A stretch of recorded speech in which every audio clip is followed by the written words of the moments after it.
Hey friends, welcome back to my channel. आज हम intruders इस मूवी के बारे में बात करने वाले हैं। ये फिल्म 2016 में रिलीज हुई थी और कहानी शुरू होती है एक लड़की से जिसका नाम एना है, जो एक चाबी देख रही है। चाबी को देख के ऐसा लगता है कि ये कोई खास चाबी होगी। समय रात का है और उसे किसी चीज का आवाज आता है, इसीलिए वो देखने के लिए जाती है। तो बाहर उसका भाई बैठा था जो बहुत बीमार है। उसे वो अंदर बुलाती है पर वो कुछ देर बाहर ही रहना चाहता था। अगले दिन एना अपने भाई पे नाराज होती है क्योंकि वो रात को बाहर बैठा था। तभी वहाँ एक लड़की आती है जो कि एक लॉयर है। एक्चुअली एना के भाई ने ही उसे बुलाया था क्योंकि एना का भाई अब ज्यादा दिन जिंदा नहीं रहने वाला था, लेकिन उसे एना की चिंता थी और वो एना का फ्यूचर सिक्योर करना चाहता था। तभी वहाँ एक लड़का आता है जिसका नाम डैन है और वो एक डिलीवरी बॉय है जिसके हाथ में खाने के बहुत सारे पैकेट्स थे। एना बहुत डरी हुई है और काफी इमोशनल हो रही है, अपने भाई के लिए भी और खुद के लिए भी। फिर उसी रात एना के भाई की डेथ हो जाती है। अगले दिन एना से मिलने के लिए वही डैन फिर से आता है। एना से काफी सारी वो बातें करता है और एना से कहता है कि यहाँ से कहीं दूर चली जाओ। एना कहती है कि नहीं, ये मेरा घर है और इसे छोड़कर मैं कहीं नहीं जा सकती। तो डैन कहता है कि मैं तो जाना चाहता था पर मेरे पास पैसे ही नहीं थे। तब एना उसके सामने ढेर सारे पैसे रखती है, लेकिन डैन उन पैसों को लेने से मना करता है और वहाँ से चला जाता है। डैन के जाने के बाद एना अपने भाई के फ्यूनरल में जाने के लिए रेडी हो जाती है, लेकिन वो दरवाजे से बाहर नहीं जा पा रही है। उसे फोन पे बहुत सारे मैसेजेस मिल रहे हैं उसकी फ्रेंड्स एंड फैमिली के, जो उसे फ्यूनरल में आने के लिए एनकरेज कर रहे हैं।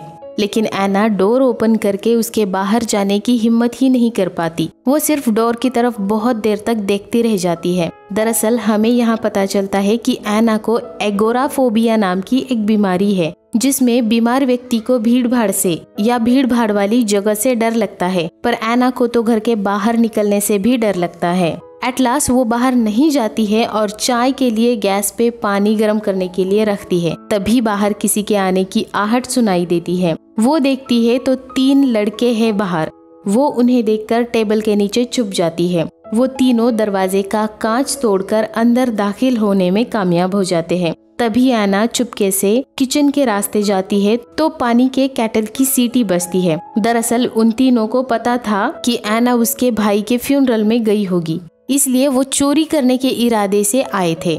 लेकिन अब उन्हें पता चल गया है कि एना घर में ही है। एना किचन से एक दरवाजे से बाहर निकल जाती है और वो तीनों एना को ढूंढने लगते हैं। एना चुपके से ऊपर अपने बेडरूम में चली जाती है तो उन तीनों में से एक लड़का भी उसे ढूंढते ढूंढते ऊपर आ जाता है। उसे वो बेडरूम में नहीं मिलती क्योंकि वो स्टोर रूम में छुप जाती है। वो वहाँ जैसे ही आता है एना डर कर वहाँ से भाग जाती है और नीचे आती है मेन डोर के सामने, लेकिन अभी भी वो डोर से बाहर जाने की हिम्मत नहीं जुटा पाती है।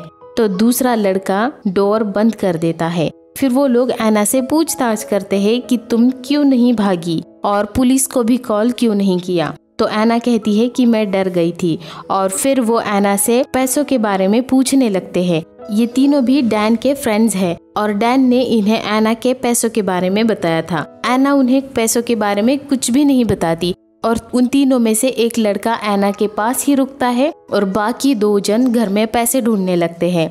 जो आदमी एना के पास रुका था वो उसे पूछता है कि तुम क्यों नहीं भागी। तो एना कहती है कि मैं घर से बाहर कभी नहीं निकली हूँ, लेकिन उसे इस बात पे यकीन नहीं होता और वो कहता है कि मैं कॉफी बनाने के लिए जा रहा हूँ, डोर ओपन रख के, तो उतनी देर में तुम चली जा सकती हो। लेकिन एना फिर भी बाहर नहीं जाती। फिर वो उसे उठा के दरवाजे के बाहर फेंक देता है, लेकिन एना बाहर कुछ पल भी रुक नहीं पाती और अंदर आने के लिए भीख मांगती है। और तो और घबराहट में वो वहीं पे टॉयलेट भी कर देती है। फिर वो लोग एना को अंदर आने देते हैं। फिर उन तीनों में से एक लड़का उसे उसके बेडरूम में छोड़ देता है और उसे कपड़े चेंज करने के लिए कहता है और बाकी 2 उसके घर में फिर से पैसे ढूंढने के लिए जाते हैं और सीढ़ियों से नीचे एक रूम में पहुंच जाते हैं। वो वहाँ देखते हैं कि वहाँ 2 दरवाजे हैं, दोनों बहुत टाइटली बंद है और दोनों दरवाजे को भी हैंडल नहीं है। वो दोनों दरवाजा ओपन करने की कोशिश करते हैं लेकिन दरवाजा ओपन नहीं होता। इधर एना को वो गीले कपड़े चेंज करने के लिए कहता है, लेकिन एना मना कर देती है। तो वो जबरदस्ती उसे कपड़े चेंज करने के लिए कहता है तभी वहाँ पे डैन आ जाता है और उन दोनों में बहस शुरू हो जाती है। इसी बीच एना छुप जाती है और वो दोनों उसे ढूंढने लगते हैं।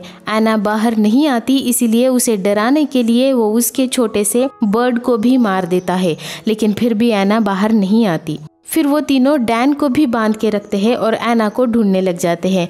एना बाथरूम में छुपी हुई थी और वहाँ वो आदमी पहुँच जाता है। हड़बड़ी में एना उसकी गर्दन में हेयरपिन घुसा देती है और उस आदमी की मौत वहीं पे हो जाती है। फिर एना उसे घसीटते हुए उसी रूम में ले जाती है जहाँ पे 2 बिना हैंडल्स के दरवाजे थे। इधर बाकी 2 लोगों को शक हो जाता है और वो तीसरे को ढूंढने आते हैं। वो भी उसी रूम में पहुंच जाते हैं उसे ढूंढते ढूंढते, तो वहाँ पे उनको उनके साथी की लाश मिलती है। एना उन 2 क्लोज डोर में से एक दरवाजे से बाहर निकल जाती है और ऊपर जाके वही चाबी जो हमने मूवी के शुरुआत में देखी थी, उस चाबी से वो एक छोटा सा तिजोरी जैसा दरवाजा खोलती है और उसमें एक लीवर होता है, उससे वो रूम की सीढ़ियां बंद कर देती है। अब उस रूम से बाहर निकलने के सारे रास्ते बंद हो चुके हैं और वो तीनों भी उसी रूम में लॉक हो चुके हैं। सिर्फ डैन बाहर है और वो भी टेप से बंधा हुआ है। अब एना थोड़ी रिलैक्स फील कर रही है और वो दोनों सीढ़ियों के नीचे बाहर निकलने के लिए छटपटा रहे हैं, परेशान हो रहे हैं। फिर एना डैन के पास जाती है और पूछती है कि तुमने ऐसा क्यों किया? मैं तो तुम्हें पैसे ऑलरेडी दे रही थी, फिर भी अपने दोस्तों के साथ तुम चोरी करने क्यों आ गए? तो डैन कहता है कि मैंने ऐसा कुछ नहीं किया। उन तीनों में से सिर्फ एक लड़का मेरा फ्रेंड है और मैंने उसे पैसों के बारे में नहीं बल्कि तुम्हारे बारे में बताया था। तो एना को गुस्सा आ जाता है और डैन की 2 उंगलियां एना तोड़ देती है और डैन को भी उसी रूम में धक्का मार के गिरा देती है। फिर वो एक रूम में जाती है जहां एक मॉनिटर है और हेडफोन्स है और एना उस रूम में क्या हो रहा है ये सब कुछ देख और सुन सकती है। डैन इतनी ऊपर से गिरने की वजह से उसके पैर की हड्डी डिसलोकेट हो गई है। उन दोनों में से एक आदमी उसकी मदद करने की कोशिश करता है और इससे उसे थोड़ा सा रिलीफ भी मिलता है, लेकिन वो अभी भी दर्द में तड़प रहा है। तभी वहाँ एना किसी तरीके का एक रिमोट लेकर आती है और उन दोनों को वहाँ से जो 2 डोर है बिना हैंडल्स के, उनमें से एक डोर में जाकर कुछ लाने के लिए कहती है। वो एक के बाद एक 2 डोर्स ओपन करती है। वो जैसे ही अंदर जाता है एना उसके पास जो रिमोट था उससे डोर फिर से लॉक कर देती है और एना उस पे भी कंप्यूटर के सहारे नजर रखने लगती है। अब डैन और उसका साथी उसी रूम में है, लेकिन वहाँ का एक डोर अभी ओपन है। तो जो आदमी मरा था उसे खुले दरवाजे के पास रखता है ताकि वो डोर बंद ना हो पाए और वो अंदर जाकर दूसरा दरवाज़ा जो उस रूम में जाता है जहाँ उसके दूसरे साथी को बंद किया गया है, उस दरवाजे को खोलने की कोशिश करता है। बट वो डोर तो ओपन नहीं होता, लेकिन वहाँ पे एक और दरवाज़ा होता है जो ओपन हो जाता है। उस रूम में तो उसे कुछ खास नहीं मिलता, लेकिन नेक्स्ट डोर में उसे बहुत सारी अजीब अजीब चीज़ें दिखती है। तभी वहाँ अंधेरा हो जाता है और वो बाहर वाली रूम में आ जाता है। तब वहाँ उसे सीक्रेट रास्ता दिखता है जहाँ से ऊपर की तरफ सीढ़ियाँ जा रही है। तभी लाइट आ जाती है और वो फिर से उसी अजीब कमरे में आ जाता है। अचानक कहीं से एना वहाँ पे आ जाती है और पीछे से उसके सर पे जोरदार वार करती है और वो गिर जाता है, लेकिन उठकर वो एना को मारने लगता है और दोनों में झड़प हो जाती है। वो एना का गला दबा के उसे मारने ही वाला होता है कि उसके सर से बहुत सारा खून बहने लगता है और वही वहाँ पे खुद मर जाता है। जब ये सब हो रहा था तभी वो लॉयर बाहर एक बार फिर से आ जाती है, जो इससे पहले भी आई थी। वो डोर ओपन करके अंदर आ जाती है। उसे कुछ शक हो ही रहा था कि तभी वहाँ पे एना आ जाती है और सिचुएशन को संभाल लेती है। लेकिन नीचे के कुछ डोर अभी भी ओपन है, तो डैन वहां अंदर जाके छानबीन करने लगता है। वहां एक फ्रिज पड़ा हुआ था और उस फ्रिज में एक आदमी की लाश मिलती है डैन को, और ये देखकर डैन बुरी तरीके से घबरा जाता है। ऊपर एना अगर उस लॉयर को शक हुआ या कुछ भी पता चला तो उसे भी मारने की तैयारी रखती है, और इधर डैन को भी वो सीक्रेट सीढ़ियाँ फिर से मिल जाती है। वो बड़ी मुश्किल से ऊपर जाता है और सीढ़ियों के ऊपर लगा हुआ ढक्कन खोलने की कोशिश करता है, लेकिन वो ढक्कन नहीं खुल पाता। बाहर वो लॉयर भी अब जा चुकी है और अब एना भी दूसरी तरफ से सीढ़ियां ओपन करके डैन के पास आ जाती है और उसे जबरदस्ती उठा के एक डोर के दूसरी तरफ बंद कर देती है। और वो खुद एक विंडो के पास जाकर बैठ जाती है जहाँ से वो आखिरी बचा हुआ चोर को वो जिस रूम में है वहाँ पे वो देख सकती है। उसके पास जो रिमोट है, उस रिमोट के सहारे वो उस रूम में जो कबर्ड है उस कबर्ड का दरवाज़ा ओपन करती है और वहाँ से डैन उस रूम में गिर जाता है। कुछ देर बाद डैन उस चोर को बताता है कि तुम्हारे दोनों साथी मर चुके हैं और यहाँ पे एक फ्रिज में डेड बॉडी है, पता नहीं ये कौन सी जगह है और यहाँ क्या हो रहा है। उस चोर को शक हो जाता है कि ऐना शायद इस कांच के उस पार से हमें देख रही है। उस कांच को तोड़ने की वो कोशिश करता है लेकिन कांच नहीं टूटता और तभी ऐना का आवाज़ आ जाता है कि ये कांच नहीं टूटेगा, ये बहुत मजबूत है। और ऐना उन दोनों से बात करने लगती है लेकिन वो चोर बहुत गुस्से में है। ऐना उसे वहाँ ड्रॉअर में एक शर्ट पड़ी हुई है वो पहनने के लिए कहती है।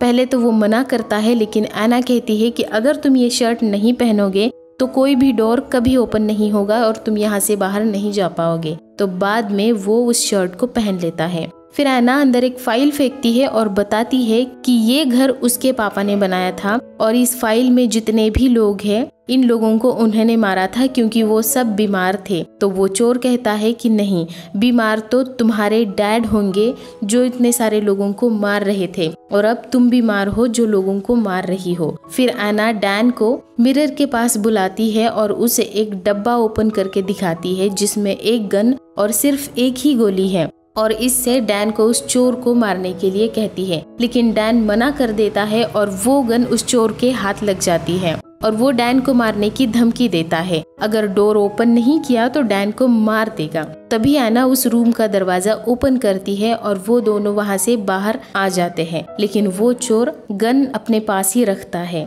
डैन और वो चोर दोनों भी घर के बाहर आ जाते हैं लेकिन वो अपने मरे हुए साथी की लाश भी घर के बाहर खींचकर ले आता है और उसके बाद वो चोर डैन को थप्पड़ मारता है और वो ऐना का घर जलाने के लिए पेट्रोल छिड़कने लगता है। तभी वहाँ ऐना आ जाती है और उन दोनों में झड़प हो जाती है।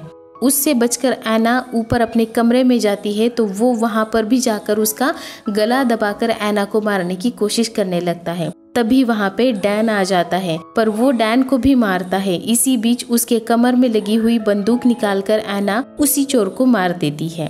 और फाइनली यहाँ वो तीनों भी चोर जो ऐना के घर चोरी करने के लिए आए थे वो मर चुके हैं।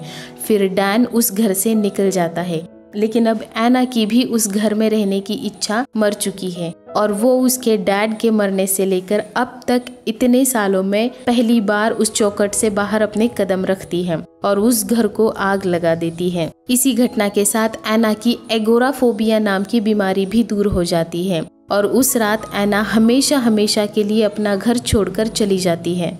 फिल्म की शुरुआत में हमें ऐना विक्टिम नजर आ रही है लेकिन अंत में वो तीनों जो चोरी करने आए थे वो विक्टिम बन जाते हैं या उनको उनके किए की सजा मिल जाती है।